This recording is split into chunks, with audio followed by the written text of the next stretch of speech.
This is section 8.1.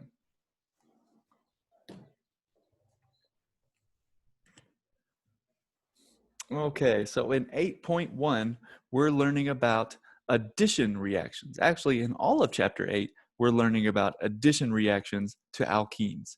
And what this means is we're going to take an alkene and we're going to add something to it across the double bond so that we have two things added.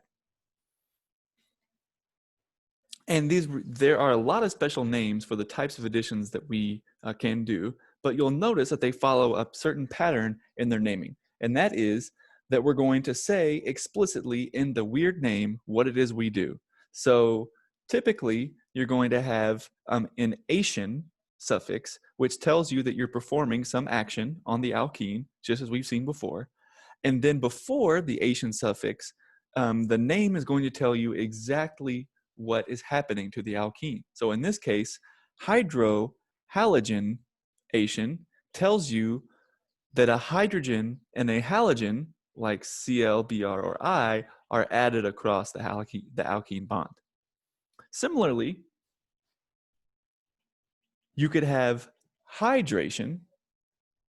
Hydra, like hydro, means hydrogen and hydroxyl or alcohol groups are added across the alkene bond. Hydrogenation tells you that two hydrogens are added across the alkene bond. Halogenation tells you two halogens are added across the alkene bond, where halogens can be either chlorine, bromine, or iodine.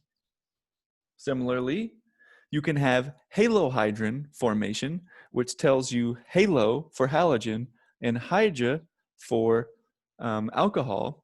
So alcohol and halogen addition across the alkene bond.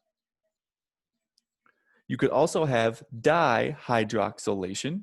Hydroxyl, again, is this OH group, and di means two of those. So two OH groups across the double bond.